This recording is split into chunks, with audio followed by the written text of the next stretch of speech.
নবী ইয়াকুব এর দোয়া ও তার জীবনের শিক্ষণীয় দিকগুলো কুরআনে উল্লেখযোগ্যভাবে আলোচিত হয়েছে, বিশেষ করে সবর, ধৈর্য, তাওয়াক্কুল, আল্লাহর উপর ভরসা এবং আল্লাহর প্রতি অবিচল বিশ্বাসের বিষয়।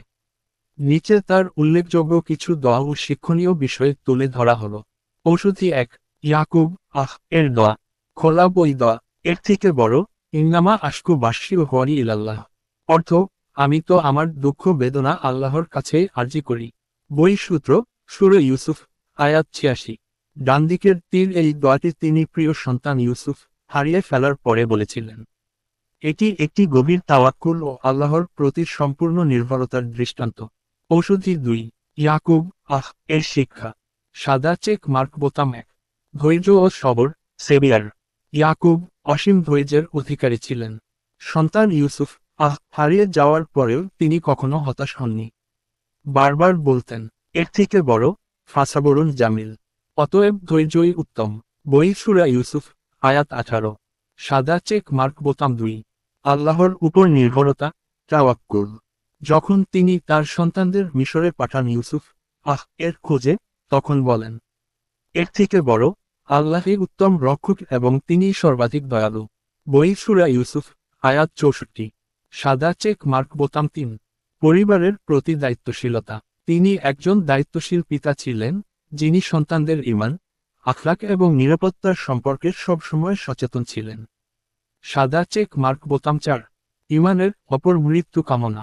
ইয়াকুব তার সন্তানদের উদ্দেশ্যে বলেছিলেন, এর থেকে বড়, হে আমার সন্তানগণ, আল্লাহ তোমাদের জন্য এই দিন, ইসলাম, নির্বাচন করেছেন।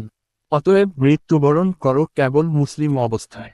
বই সূরা আল বাকারা, আয়াত 132। উজ্জ্বল তারা সারাংশের শিক্ষণীয় বিষয় ব্যাখ্যা। সবর, দুঃখ কষ্টেও ধৈর্য ধারণ। দোয়া, আল্লাহর কাছে খোলাখুলি দোয়া করা। তাওয়াক্কুল, সব কিছুর উপর আল্লাহর উপর ভরসা রাখা। পারিবারিক দায়িত্ব, সন্তানদের ঈমানের ব্যাপারে সচেতনতা। জীবনের উদ্দেশ্য, ঈমানের সাথে মৃত্যুর প্রস্তুতি। নবী ইয়াকুব এর সন্তানদের নিয়ে কুরআনে বিশেষ করে সূরা ইউসুফে বিশদভাবে আলোচনা করা হয়েছে। তার সন্তানদের জীবন থেকে আমরা যেমন কিছু শিক্ষণীয় দিক পাই, তেমনি কিছু মানবিক দুর্বলতার দিকও স্পষ্ট হয়, যা শেষ পর্যন্ত তাওবা ও সংশোধনের মাধ্যমে মাফ পেয়ে যায়।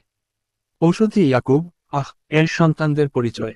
ইয়াকুব এর 12 জন পুত্র ছিল। তাদেরকে সম্মিলিতভাবে আসবাত বলা হয়, যা কুরআনে এসেছে। এদের মধ্য থেকে ইউসুফ ও বিনিয়ামিন বিশেষভাবে উল্লেখযোগ্য। দুটি সন্তানদের তালিকা ইতিহাসানুসারে। সন্তান মায়ের নাম মন্তব্য। ইউসুফ রাহিল নবী হিসেবে মনোনীত হন।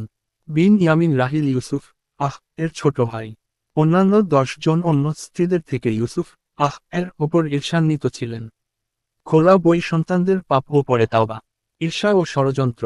সন্তানদের মধ্যে 10 জন ইউসুফ কে ঈর্ষা করতেন কারণ ইয়াকুব তাকে খুব ভালোবাসতেন।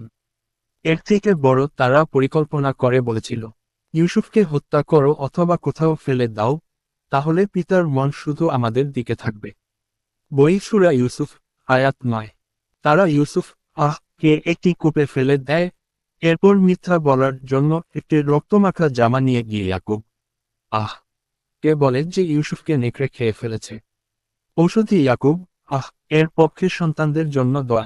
যখন তারা নিজেদের ভুল স্বীকার করে এবং তাওবা করে, তখন তারা পিতাকে বলে, এর থেকে বড়, হে আমাদের পিতা, আমাদের পাপের জন্য আপনি আল্লাহর কাছে ক্ষমা প্রার্থনা করুন। আমরা অবশ্যই গুনাহগার ছিলাম। বই সূরা ইউসুফ, আয়াত 97। খোলা বই ইয়াকুব এর জবাব। এর থেকে বড়, আমি আমার প্রভুর কাছে তোমাদের জন্য ক্ষমা চাইব। তিনি পরম ক্ষমাশীল, পরম দয়ালু। বই সূরা ইউসুফ, আয়াত 98। এখানে তিনি সন্তানদের পক্ষ নিয়ে দোয়া করেছেন, যদিও তারা অনেক বড় অপরাধ করেছিল। তিনি তাদের সংশোধনের সুযোগ দিয়েছেন, যা একজন আদর্শ পিতার পরিচয়। উজ্জ্বল তারা শিক্ষণীয় বিষয় সন্তানদের দৃষ্টিকোণ থেকে। বিষয় ব্যাখ্যা। ঈর্ষা, ভাইয়ের প্রতিহিংসা বড় পাপের দিকে নিয়ে যেতে পারে। মিথ্যার কারণে পরিবারে দীর্ঘদিনের দুঃখ। অনুতাপ, সত্যিকার তাওবা করলে আল্লাহ ক্ষমা করেন। পিতার প্রতি আস্থা, তারা জানত পিতা ইয়াকুব তাদের জন্য দোয়া করবেন। ক্ষমার সৌন্দর্য, ইয়াকুব তাদের ক্ষমা করে দোয়া করেছেন।